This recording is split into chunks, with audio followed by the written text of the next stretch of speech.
ለቄሲስ በኋላ አንድ ጥያቄ እንዲመልሱልኝ በዛው ጥያቄ አስቀምጬ ሄዳለሁ። ሁሌ ግራ የሚገባኝ ነገር አለ።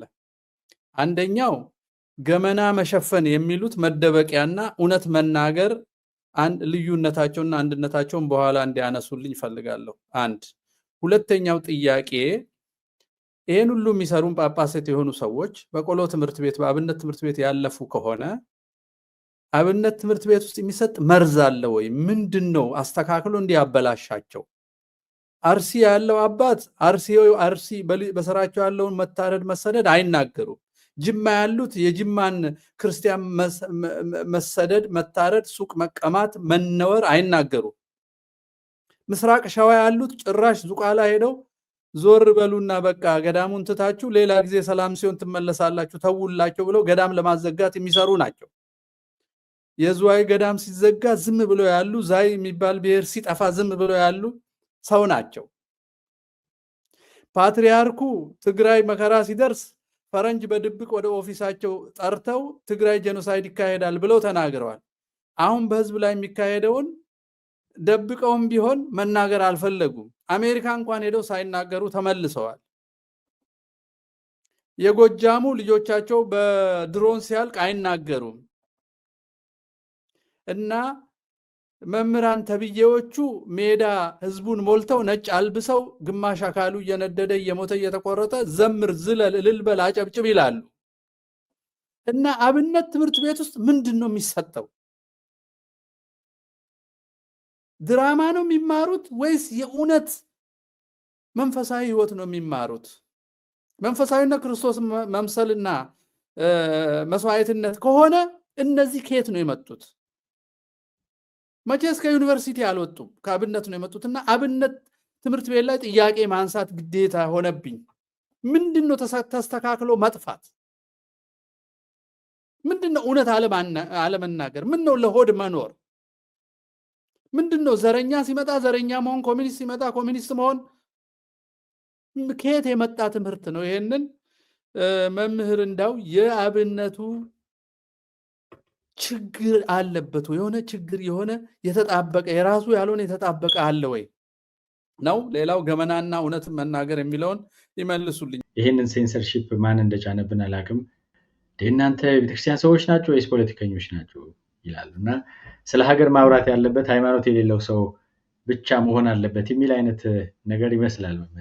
መጀመሪያ የፖለቲካ ገባችሁ የሚሉት ሰዎች ስለ ፖለቲካ የገባችሁ አይመስለኝም። what is politics? መጀመሪያ ፖለቲካ ምንድን ነው? ፖለቲካ ከሁማኒቲ ጋር አብሮ የሚሄድ ነው። የተጀመረው በሰይጣን እና በእግዚአብሔር መካከል የተነሳ የተቃርኖ ግጭት ነው። የተፈጠረውም ገነት ውስጥ ነው። ይህንን ማወቅ አለባችሁ። ገነት ውስጥ ነው። እባቡን ተመልከቱ፣ በለሱን ተመልከቱ፣ የሰይጣንን ድምፅ ተመልከቱ። ወደቀ። እዚያ ላይ ቁርቁስ ተነሳ፣ ፍጅት ተነሳ። እኛ ፖለቲካን የምናየው በዚህ ነው። ጥሩን ፖለቲካ ቅድም የሰናወርን ግንብ ኑ እንውረድ ብለው ስላሴዎች እንደወረዱ ክርስቶስ ከሰማየ ሰማያት የወረደው ሰውን ነፃ ለማውጣት አይደለም፣ ለሳሩ፣ ለቅጠሉ፣ ለእንጨቱ፣ ለውሃው አይደለም። ፖለቲክስ ገዳማትንም ቤተክርስቲያንንም ሁሉንም አጠቃሎ ያዘ፣ የሚያቆስል የሚንድ ነው። መልካም ፖለቲካ ከሆነ እንፈርገዋለን፣ ክፉ ፖለቲካ ከሆነ የሰይጣን ነው። መልካም ፖለቲካ ከሆነ ግን ለሰው ተላልፎ የሚሞት ለሰው ሁሉ ለሰው እንዲጋረድ የሚያደርግ የክርስቶስ ፍቅር የሐዋርያት የሊቃውንትን ስሜት የያዘውን እንለካበታለን። እኛ ፖለቲካ ውስጥ የማንገባው ሹመቱን፣ ቅልጥማቱን፣ ምንድነው ቅቤውን፣ ድሎቱን እንደ አሁኑ ጳጳሳት 80,000 በወር ይገባላቸዋል፣ ከየቤተ ክርስቲያኑ ይዘርፋሉ። ያ ነው ፖለቲካ። ይህንን የሚቃወም ሁሉ ጽድቅ ነው ይዞ ያለው እንጂ ፖለቲካ አይደለም። አታበላሹት የፖለቲካን ትርጉም። ፖለቲካ እየተጫወቱ ያሉት እና አባ ፋኑኤል ናቸው። አያችሁ፣ እንዲያውም አንድ ነገር የሚገርም ነገር ነው። አያችሁ፣ በጣሊያን ጊዜ ሊቃውንቱ ናቸው ከበላይ ዘለቀ ጋር የተሰለፉት። ኦሆ በልዎ ለእግዚአብሔር በልዎ ለጋኔን ብሎ ያዕቆብ ተናግሯል፣ ጳውሎስም ተናግሯል። ያ ማለት ጋኔንን እምቢ በሉ፣ ዲያብሎስን እምቢ በሉ፣ የእግዚአብሔርን ፈቃድ ግን እሺ ብላችሁ ተመሩ የሚለውን እንደ መልአከ አድማሱ ጀንበሬ ዛሬ ስማቸው ሲጠራ ሰማለሁ። ሊቃውንቱ ወጣቶች እየተነሱ ነው። ምን አሉ? ኦሆ ሂ በልዎ ለወልደ ዘለቀ በላይ። ተመልከቱ፣ ወልደ ዘለቀ ማለት የዘለቀ ልጅ ለማለት ነው። በላይ ዘለቀን ነው። ኦሆ በልዎ ለዘለቀ ልጅ በላይ ወይም በልዎ ለመሶሎኒ እኩይ ብለው የሚቀረው በእነዚህ የተቃኙ ናቸው። እኔ ከውስጥ ነው የመጣሁት። የባላገር ቄስ ነኝ፣ የቅኔ መምህር ነኝ። የቅኔ መምህራን ሂጂ ተመለሺ፣ ቅኔ አቀሪሽ ግቢ፣ ሂጂ ተመለሺ ቅኔ ወንዶች በዋሉበት መዋል ነው እኔ እያሉ የቅኔ መምህራን እነ በላይ ዘለቀን እያጀቡ እየመሩት ሄደዋል። ሂጂ ተመለሽ፣ ቅኔ አቀሪሽ ግቢ፣ ሂጂ ተመለሺ፣ አገሪሽ ግቢ፣ ቅኔ ነው መሰለኝ። ወንዶች በዋሉበት መዋል። ወንድ ማለት ለእውነት የቆመ ፋኖ፣ ለጽድቅ የቆመ ፋኖ፣ ለእውነት የቆመ ፋኖ። ወንድ ማለት እንደዚያ ነው። እንግዲህ አሁን ፖለቲካ ገባችሁ የሚሉ ሰዎች አፍዛዦች ናቸው። ለምንድን ነው እና ባስተቀን ፖለቲካ ገባችሁ የማይሏቸው የትግራይ ፖለቲከኞች? ለምንድን ነው አቡነ ማትያስን ገባችሁ የማይሏቸው? ለምንድን ነው እና ሳዊሮስን ገባችሁ የማይሏቸው? ለምንድን ነው እና ፋኑኤልን ፖለቲካ ገባችሁ የማይሏቸው? ለምንድን ነው እናንተን የሚሉት? ሰይጣን ነው። እንዲህ የሚሉ ሰዎች ካሉ ድፈሩ፣ ውጡ። ፖለቲካ አይደለም፣ ሂውማኒቲ ነው። ክርስቶስ ያደረገውን ውጊያ፣ እነ እስጢፋኖስ ያደረጉትን ውጊያ፣ መነኮሳቱ ያደረጉትን ውጊያ ነው ይዛችሁ የተነሳችሁ እንጂ ፖለቲካ አይደለም። ፖለቲካ የሚባለው ቀምሮ ፖሊሲ መመሪያ ይዞ በዚህ እገዛሃለሁ ምረጠኝ ብሎ ነድፎ ይዞ ምረጠኝ የሚል ነው። የሀገር አመራር ቀምሮ ይዞ ወደ ናቢይ የሚቀርብ ነው ፖለቲከኛ የሚባለው። እናንተ ግን የነቢያትን ጩኸት ነው፣ የነቢያትን የሐዋርያትን ጩኸት ነው፣ የክርስቶስን ድምፅ ነው ይዛችሁ የመጣችሁ። እንዲህ የሚሉ ካሉ ሸፍጠኞች ናቸው፣ አትስሟቸው። እንግዲህ ኦሆሂ በልዎ ለወልደ ዘለቀ በላይ ያዙት። ይህንን እኔ አይደለሁም አባቶቻችን ናቸው። ኦሆ በልዎ ለወልደ ዘለቀ በላይ ለዘለቀ ልጅ በላይ ዘለቀን ነው። ወይም በልዎ ለመሶሎኒ እኩይ ከመጽሐፉ ወስደው ነው። ይህ ከዚህ በኋላ ነው ሆ ያለ ኮበሌው በሙሉ ወደ ላይ አነሳው። ይህንን አመራር ይዘው ነው። ሆ ማለት እንቀበልሃለን፣ ትክክል ነው ድምፅህ ማለት ነው። ታሪክ አለው። ፋኖ ያ ነው። ፋኖ የእውነትን ድምፅ ነው የሚሰማው። ፋኖ የአመፀኛውን ድምፅ አይሰማም፣ የወራሪውን ድምፅ አይሰማም፣ የሸፍጠኛውን ጳጳስ የቀጣፊውን ጳጳስ አይሰማም። የሚሰማው እውነትን ነው። ይህንን የሚቃወሙ ካሉ ይህንን ሚዲያ ከዚህ አመጣጥ የመጡ መሆናቸውን አትርሱ። ሌላው ወደ ወንድሜ ወደ ተናገረው ጥያቄ ልሂድ። በጣም ሴንሲቲቭ የሆነ ጥያቄ ነው ያነሳው። ይህ የአብነቱ ትምህርት እንዲያው ስነፉ ይላል፣ ተኙ ይላል፣ ምንድን ነው የሚለው ጥያቄ ያመጣብኝ። እኔ ወደ ልጅነት ልመለስ ነው። ደብረ ሊባኖስ እያለን አቡነ ቀውስጦስ እና በመዘምር ብዙዎች ነበር። አቡነ እንድርያስ አያጓ ጽባ እንላቸው ነበር። አቡነ ቀውስጦስን አያ ዘካርያስ ነው የምንላቸው። እንግዲህ አብረን ያደግነው አብረን የኖር ነው። በጥቂት እድሜ ሊበልጡኝ ይችላሉ። እግዚአብሔር የተመሰገነ ይሁን። እኔን የረዳኝ ያሉ የኔታ ብርሃኑ የሐዲስ መምህር ናቸው። የኔታ ቢረሳው የሊቅ መምህር ናቸው። ግንደ ብረት እየሰበኩ ሄደው ነው የሞቱት። የኔታ ቢረሳው ገዳሙን የግንደ ብረት ህዝብ በደርግ ጊዜ አለቀ ሲሏቸው ድንኳናቸውን ይዘው ከደብረ ሊባኖስ ወጥተው ግንደ ብረት ሞተው ተገኙ ተባለ። የኔታ ቢረሳው የኔታ ጥበቡ የብሉይ መምህር ናቸው። እንግዲህ የመጻሕፍት መምህር እነዚህ ናቸው። የኔታ መኮንን የድጓው መምህር፣ የኔታ በትረ የአቋቋም መምህር፣ የኔታ ነቃ ጥበብ የቅኔ መምህር ናቸው። የኔታ አንዳርጌ ማነው የቅዳሴ መምህር ናቸው። የኔታ አንዳርጌና የኔታ አምዴ የቅኔ መምህራን ናቸው።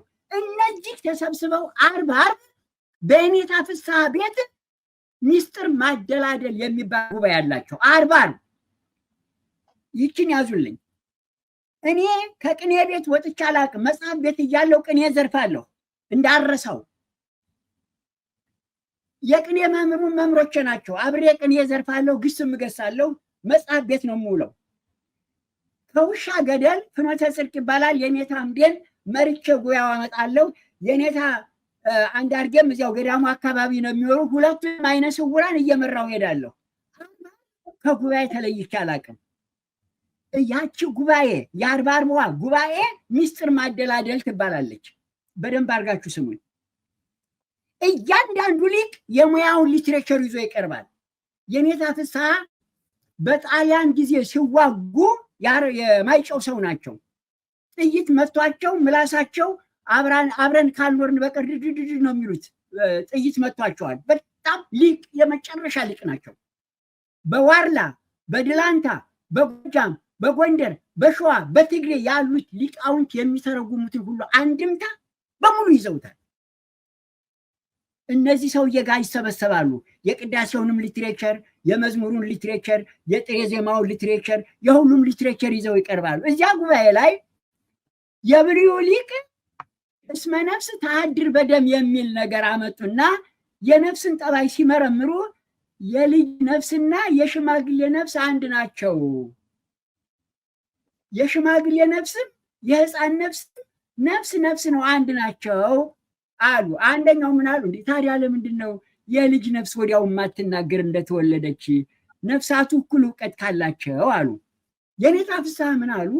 የማትናገርበት ምክንያት የለበሰችው ስጋ ስላልጠነከረላት ነው። ይችን ሰማሁ እዚያ ጉባኤ ቤት።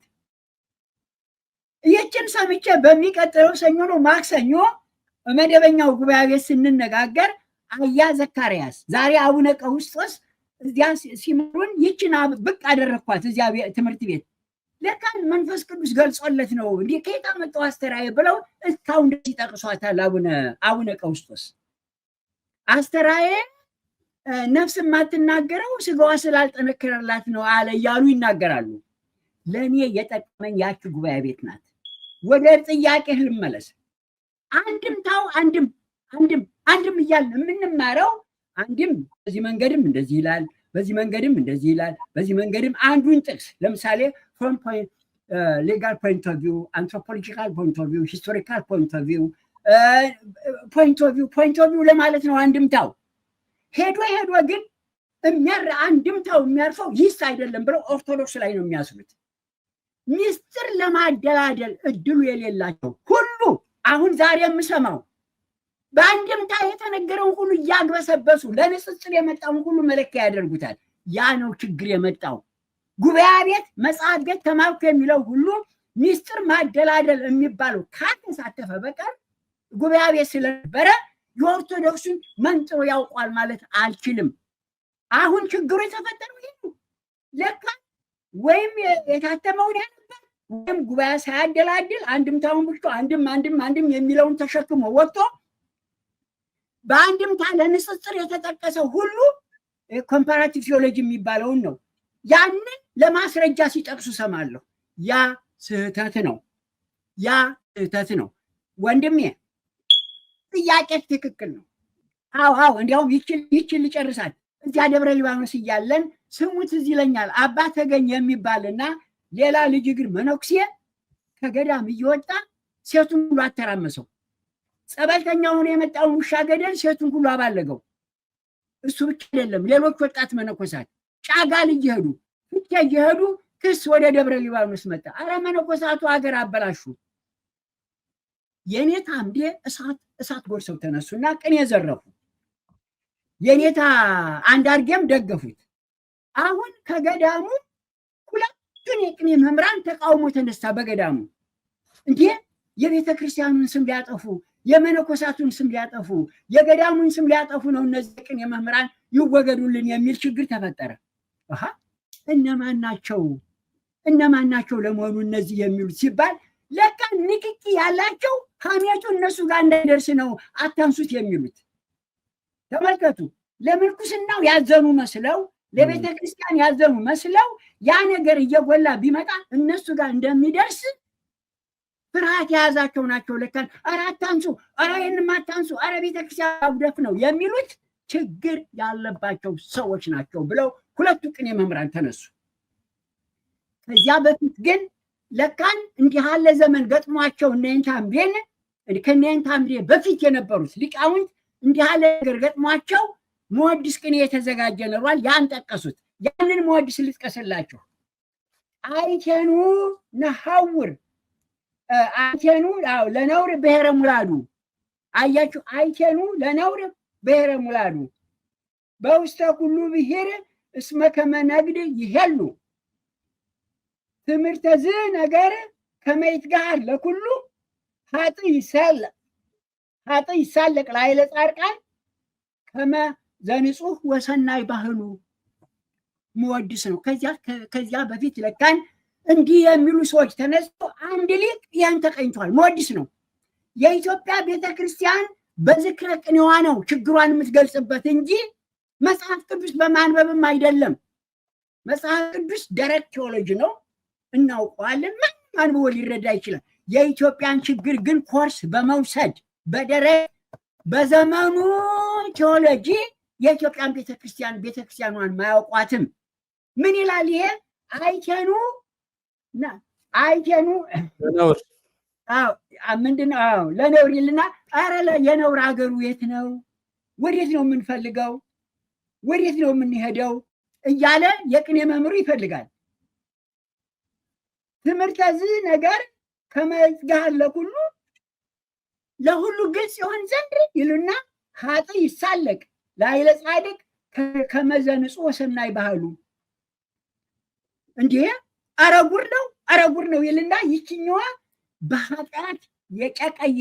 በኃጢአት በዝሙት የጨቀየው ሰው አትናገሩ፣ ዝም በሉ እያለን ነው። ሀጥ ይሳለቅ ላይለ ጻድቅ ከመዘ ንጹሕ ወሰናይ ባህሉ ጥሩ እንዲመስል ባህላችን አይደለም፣ ይህንማ አትናገሩት እያለ ይሳለቃል ያን ዝሙት የሰራው ብሎ ከነሱ በፊት የነበረው ሊቅ ተቀኘው ነው። ተመልከቱ። ይሄ እንግዲህ ያለ የነበረ ነው። ምንም አይርነቃችሁ። አሁን ያክፉ ዘመን መጣ። ይህንን ዝክረ ሊቃውንት ያነበቡ መነኮሳት፣ ያነበቡ ካህናት ሊተኙ አይገባም። ፖለቲከኞች ናቸው የሚሉት ሁሉ ውሸት ነው፣ ቀጣፊዎች ናቸው። አባቶቻችን የሚነግሩን ይህንን አይደለም። ዛሬ እመቤታችን ናት። አረ እመቤታችንን ቅዳሴ የምትቀድሱ እባካችሁ ዛሬ የቀደሳችሁ ፈጥሪ አይደለም።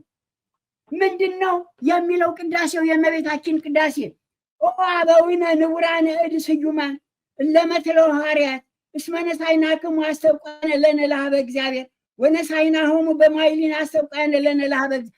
እናንተ ጳጳሳት፣ እኛ እኮ እናንተን ጳጳሳት ብለን የምንከተላችሁ ከእግዚአብሔርም ጋር ታማልዱናላችሁ፣ ጥሩ ምሳሌ ትሆኑላችሁ ብለን የተቀበልናችሁ ነው የሚለው አባ ሕርያቆስ። ግን እነዚህ ናቸው ወይ? ይህንን ቅዳሴ የምትቀድሱ ካህናት ተጠንቀቁ። ቅዳሴውንም አታበላሹት። አንተ አመጣኸው ጥያቄ ይህን ሁሉ ነው የሚነግረን። አትናቴዎስ የተናገረውንም አትርሱት። ወለኩሎሙ ለይትቃረንዋ ለሕግነ ሰሩ ምድር ዝክሮሙ ወይጻፍ ስሞሙ ውስተ መጽሐፈ ሕይወት። ከቀኖናው ጋራ የተጋጨውን እንደ አባ ፋኑኤል ያለውን እያነክ አውጣው ነው የሚለው። ቅዳሴውን አባ ፋኑኤልን አንቀን እንድንወጣው የሚያዝዘን።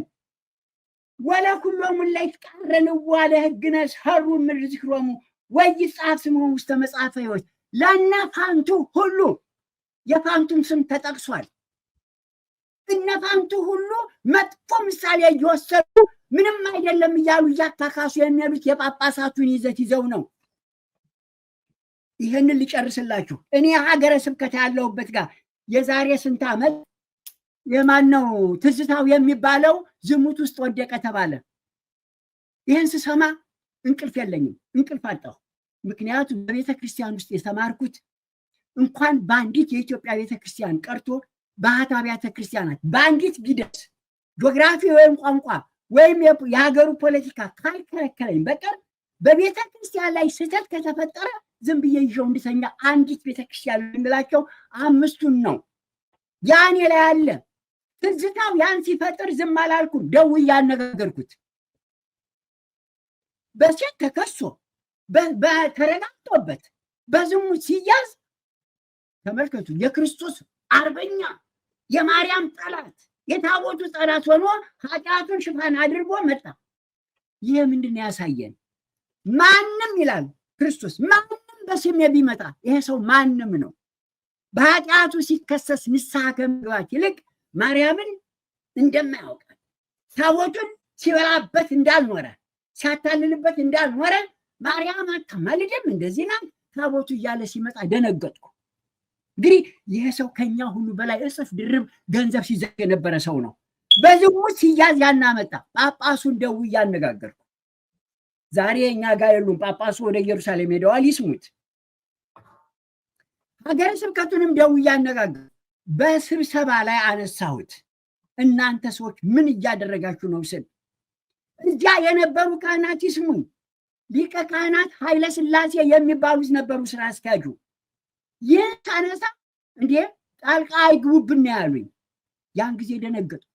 ለካ ሁሉም መጋረጃ አድርጎ በየሰበካው ካልደረሰ በቀር ይቺ ቤተክርስቲያን በሌላው አጥቢያ በገዳም የፈለገው ነገር ቢደረግ ደንታ የለህም ተብሎ ተነግሯል። ሁሉም ተመልከቱ ያለው ችግር። ይህንን ያሉኝ ጣልቃ አይግቡብን ለምን ገቡ ያሉኝ ማናቸው?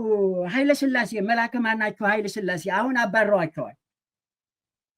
ተመልከቱ እሳቸው ናቸው። ለምን ጣልቃ ገባ? አሁን ይህንን ስል ይሰሙኛል። ጳጳሱም አዘንኩ።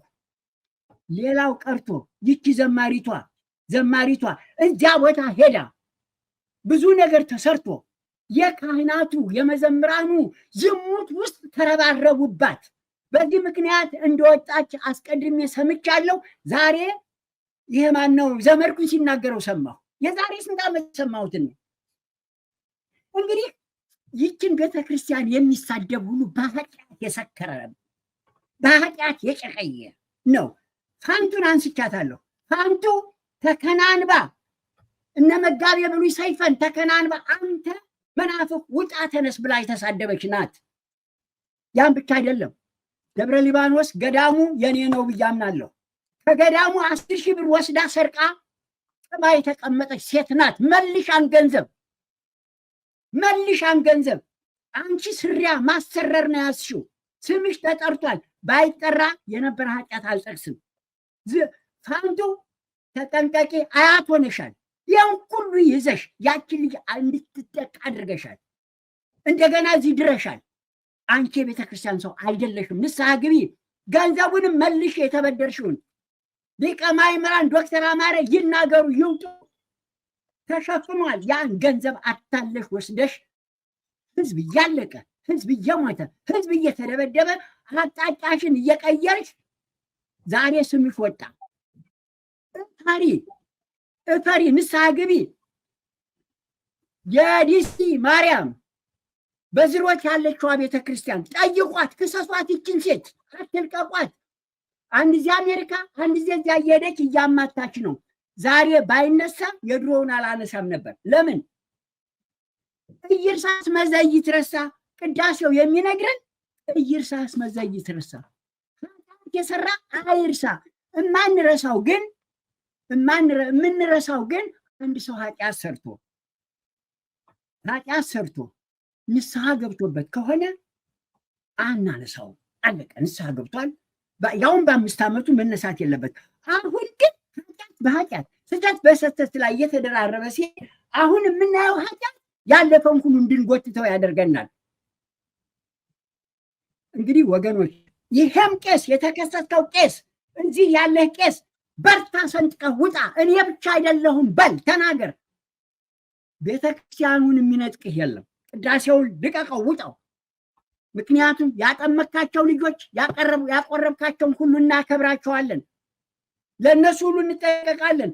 በእነዚህ ካህናት የተጠመቃችሁ የቆረባችሁ እናንተን አይመለከትም። እናንተ ግን ለእውነቱ ቁሙ። ስለዚህ ይሄ አሁን የተከሰሰ ቄስ፣ ያስወለድክ ቄስ፣ ክስ የመጣብህ ቄስ፣ አባ ፋኑኤል ውጣ ብሎ የጻፈልህ ቄስ ውጣ ከቤተ መቅደስ። ግን የምታገኘውን ገንዘብ ቢያም ቤተክርስቲያን አቋቁመሃል። ለጡረታ የሚሆንን ቤተክርስቲያን አትነፍግህም። እውነቱን እየተናገርክ ውጣ። እንዳንተ የተበከሉ የምታውቃቸው ብዙዎች አሉ። ውጣ፣ እንከተልሃለን። ምናልባት ገንዘቡን አጣለሁ ብቀድስ ወይም ደግሞ ማለት ቅዳሴው ቢቆም የደብረ አለቃ መሆኑ ቢቆም ገንዘቡን ይከለከላለሁ የምትል ብለህ የምታስብ ከሆነ ከዚህ በፊት ለታደሰ ለቆሞስ ታደሰ የነገርኩት ነገር አለ። ቤተክርስቲያን አረመኔ አይደለችም። እንደ ትዝታው ሌላ ጎራ ሄደህ ቤተክርስቲያኒቷን አትሳደብ፣ ምርጫም አታድርገው። አዎ ልክ ነው፣ ተሳስቻለሁ፣ ልጄን አሳድጋለሁ፣ ታንኪው ስላሳደግሽልኝ ብለህ አመስግናት እናትየዋ ነው። ነገር ግን ይህን ኃጢአት ተሸክመ ወደ ቤተ መቅደስ እንዳትገባ የተወገዝክ ነህ። ሆኖም ግን የምታገኘውን ጥቅም ቤተክርስቲያኒቱ አትከለክልህም። ደክመሃል፣ ያን ቤተክርስቲያን አቋቁመሃል። ነገር ግን ደብተራም ሆን ቤተክርስቲያኑን ማጽዳ፣ ጥረግ፣ ገንዘቡን የሚነካ የለም። ለጽድቅ ግን ቁም። እንዳንተ ያሉትን አባ ፋኑኤልን ሁሉ አጋልጣቸው። እንግዲህ ወገኖች ያለብኝ ኃላፊነት ይሄ ነው። በርቱ፣ ጠንክሩ፣ እውነቱን እየተናገራችሁ ሂዱ። አሁን በመላ ዓለም የምትሰሙኝ ኖ ወደ እውነት። ይህችን ቤተክርስቲያን ነፃ የምንወጣው እውነትን በመናገር ብቻ ነው። ክርስቶስ የነገረን ወጽድቅን ይታግዘክሙ ነው። እውነት እውነት እውነት እውነትን በመናገር በቤተ ክርስቲያን የተሸጎጡ ሁሉ ውጡ፣ እውነት ተናገሩ። ከጥቅም ጋር አታያይዙት። ጳጳሳቱም የሆናችሁ ይህንን የያዛችሁትን ይዛችሁ ገለል በሉ። ቤተ መቅደሱን አታርክሱት፣ መስቀሉን አታርክሱት፣ ቅዳሴውን አታርክሱት፣ ቅኔውንም አታርክሱት። ውጡ ውጡ። እናውቃለን። ሌላ ሙያ የላችሁም፣ መተዳደሪያ የላችሁም፣ ማረስ አትችሉም፣ መነገድ አትችሉም። ወልዳችኋል በድብቅ። ሁላችሁም ጳጳሳት ባትወልዱ ነሮ፣ ዝሙት ባሰሩ ነሮ ዝም በሉ አትሉም ነበር። ያማችሁ እየፎከራችሁ ትወጡ ነበር።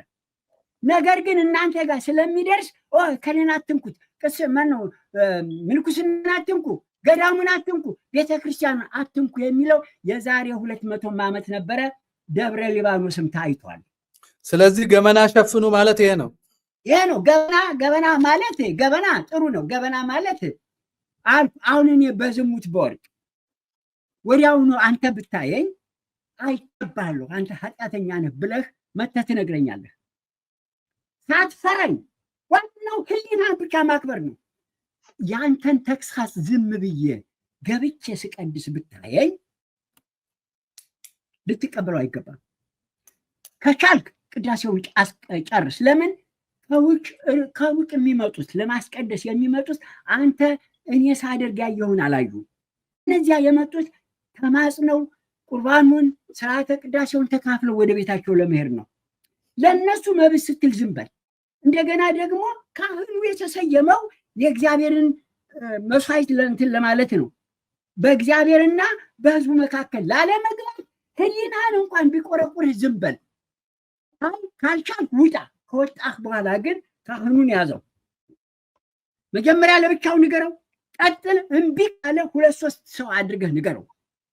እምቢ ካለ ግን እዚያው ቤተክርስቲያን ላይ ቆመህ ቀድሶ ሲወጣ ህዝብ በተሰበሰበበት ቅዳሴውን ሳትረብሽ ይሄ ቄስ ይሄን አድርጓል፣ ገብተህ መቀደስ የለብን ብዬ ነግሬዋለሁ። በለከል የፊትም ነግሬዋለሁ። ዛሬ ገብቶ ቀድሷል።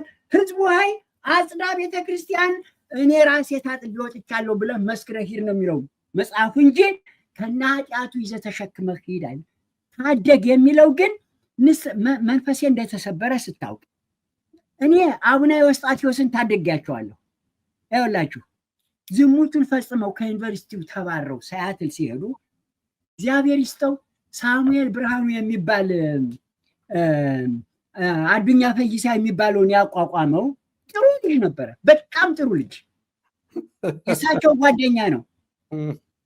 ስጠይቀው ቀሲስ አረ በአሁኑ ጊዜ እኮ ሁሉም እንደዚያ ነው እሱና ዝም ብለው የሚሉት እንጂ ብሎ አለኝ። ግድ የለም ስልኩን ስጠኝ ስላቸው ስልካቸውን የሰጠኝ እሱ ነው። ስደውልላቸው ይሰማሉ። አቡነ ኤዎስጣቴዎስ ይሰማሉ። ስደውላቸው ቀሲስ እግዚአብሔር ይስጥልኝ እና አባ ፋኑኤል ግን ዘመቱብኝ እና አባ ዘካርያስ ዘመቱብኝ፣ እርስዎ ግን ደወሉልኝ፣ ምን ላድርግ ይምከሩኝ ይርዱኝ ነው ያሉኝ። ያን ጊዜ እውነቴን ነው ወንድሞቼ ልንገራችሁ፣ መሬት ነው የሆንኩት። አሃ ንስሐ ገብተዋል፣ እግዚአብሔር የተመሰገነ ይሁን፣ አሁን እነዚህን ሰውዬ መደበቅ አለብን አልኩና ለአባ ዘካርያስ ደወልኩላቸው። ያን ጊዜ ኒውዮርክ ነበሩ፣ ዛሬ ጎጃም ያሉት። አረ አይመጣም አንተ እያሉ አይመጣም፣ እሱ አይመጣም፣ ወንበዴ ነው አልቀርበውም አሉ። የለም ዝሙት ተፈጥሯል፣ ዩኒቨርሲቲው ጽፏል፣ እንዲህ ያለ ችግር አለ፣ ለቤተ ክርስቲያን ሲሉ ንገረው አንተ ብለው እኮ ንገረው አንተ። እኔ በመካከላቸው ጸብ እንዳለም አላውቅም። ደወልኩላቸው፣ አያስጠጉኝም አሉ። ምን ይቻላል የሚል ከዶክተር አማረ ከሊቀ ካህናት አማረ ጋር ተነጋገር። ይህ የምናገረው ግን ሁሉ የሰማውን ምስክርነት ነው፣ ዝም ብዬ ፈጥሬ አይደለም። ያን ጊዜ ማርያሞች አልተከፋፈሉ። ዶክተር አማረም ደነገጡና 400 ብር የኪስ ገንዘብ እናዘጋጃለን፣ ቦታ እንፈልግ ተባለ። የግብፅ ገዳም ተገኘ። ሲገኝ ይሄዱ አልኳቸው። በሁለት ሳምንቱ ምን አሉኝ? ተመልከቱ፣ ሲያትል ያላችሁም ስሙ። አሁን አሉኝ ልጆች እኛን ብቻ ዝም ብለህ እየቀደስክ አቁርበን፣ እዚህ ጠበቃ ይዘን እንከራከርልሃለን። ዩኒቨርሲቲ የኢትዮጵያን ቤተክርስቲያን ስም ለማጥፋት ብሎ ነው ያደረገው ስላሉኝ የተደረገብኝ ውሸት ነውና እግዚአብሔር ይስጥልኛል። እንዲህ ዩኒቨርሲቲ ያን ሁሉ ጽፎ ያን ሁሉ አድርጎ እንግዲያማ ጥሩ እጠብቃለሁ ዩኒቨርሲቲውን ይክሰሱት አልኳቸው። አረ ምንም ነገር የለም። ጠፉ። በአመቱ ዲሲ መጥተው ከአባ ፋኑኤል ጋር አባ ፋኑኤል ተጽፎላቸዋል፣ ጽፈንላቸዋል። ያን ሁሉ ደምስሰው ጥምቀተ ባህር ላይ ቆሙ። ማን? አባ ፋኑኤል። ያን ጊዜ አዲስ ተክል ብዬ በአባ ፋኑኤል ላይ ጮክ ያለው ጽፌባቸዋለሁ። እርስዎ ክርስቲያን አይደሉም ብዬ ለአባ ፋኑኤል ነግሬያለሁ። ከዚያ በኋላ ማርያሞች ደግሞ ሄደው አስቀደሱ። አሁን ሰውዬ ናቸው ገብተው ኤዎስጣቴዎስ እያወዛገቡት ያሉት እና በቄሶቹ በወጣቶቹ እንዴት ይፈረዳሉ? ጳጳሳቱ ዘሙተው ገንዘብ እየሰበሰቡ መናኝ ናቸው። ሚሊዮን ብር ትራሳቸው ይገኛል። እንዲህ እስኪ እናንተ ልጠይቃችሁ፣ ዩኒቨርሲቲ ደክማችሁ፣ ሃይ ስኩል ደክማችሁ፣ ኮርስ ወስዳችሁ፣ ቤተሰብ ረድታችሁ፣ አካባቢ ረድታችሁ፣ ከወጪ ቀሪ እንዲያው ባንክ ቤት 2000 3000 ማስቀመጥ ትችላላችሁ? አትችሉም። እነዚህ ጳጳሳት እኮ ለገንዘቡ ገብተው በየወሩ 80 ሺህ ብር ይገባል አሉ። መኪና ነፃ፣ ሕክምና ነፃ፣ ቤት ነፃ። ታዲያ እነ ፋንቱ ይህን እየተከተሉ የፈለጉትን ነገር ቢያደርጉ ገንዘብ ነው የሚፈልጉት። ምን ምሳሌ ያግኙ? ታዲያ እነዚህ ወጣቶች ቄሶች ምን ምሳሌ ያግኙ? እንዴት እንፈርዳለን? መፈረድ ያለበት በጳጳሳቱ ነው።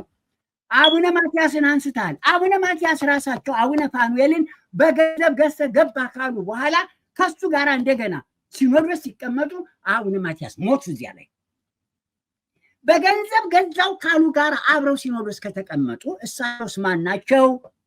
አሁን ወደ እሳቸውም ጥያቄ ልንመጣ ነው። ንግግራቸው ራሱ እሳቸውንም የሚለቃቸው አይደለም።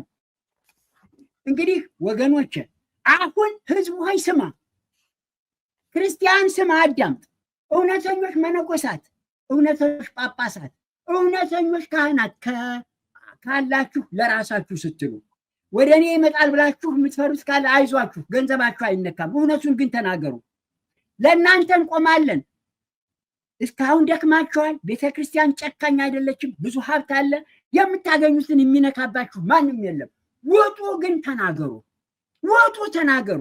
ወደ እኛ ይመጣብናል ብላችሁ ሐሰት ይዛችሁ ወደ ቤተ መቅደስ አትሂዱ። ይህ ነው የምለው። ቃለት ያሰማልን። ቃለት ያሰማልን። ቀሲስ እግዚአብሔር ይስጥልን። በእውነት መምህር ቀደም ሲል የጠየቁት ጥያቄ ነበረ፣ ተመለሰሉ? አዎ እንግዲህ የገበና ነገርም ተመልሶልኛል። የአብነት ትምህርት ቤት ተምሮ ይህን ሁሉ ጉድ የሚያመጡ ሰዎች ምንድን ናቸው ስል አንዳንዶቹ በቃል ይዘው ወደ ለእንጀራ የተጠቀሙበት ሰርቨሮች ናቸው ያሉኝ ይመስለኛል። ማስቀመጫ መንፈሳዊ ያደረጉትም ነው ያደላደሉት። መንፈሳዊ ነገርን የማሰብ የማድረግ የመሆን ጉዞ ላይ ውስጥ ይገባሉ። እነዚህ ደግሞ ተሸክመውት በመሸከማቸው እናመሰግናቸዋለን። ለሚያደላድል ስለሚያስተላልፉ ጥሩ ነው። ግን በደል ውስጥ ሲገቡና ጆሮ ደፍነው ያንን እንደመደበቂያ አድርገው ገበና ሸፍን እያሉ የኃጢአት ማህበር ሲያቋቁሙ ቅድም በቅኔው እኔ ቅኔ አልችልም አይቴኑ ለነውር ብሔረ ሙላዷ ነው ሙላዱ ነው የተወለደችበት ሀገር ሙላዷ እኮ እንደሱ የት ነው የተወለደችው ያለውን ስለነገሩን ተመልሶልኛል ብዬ እንግዲህ አዎ ይሄው ነው መልሱ ብዬ ነው የማስበው።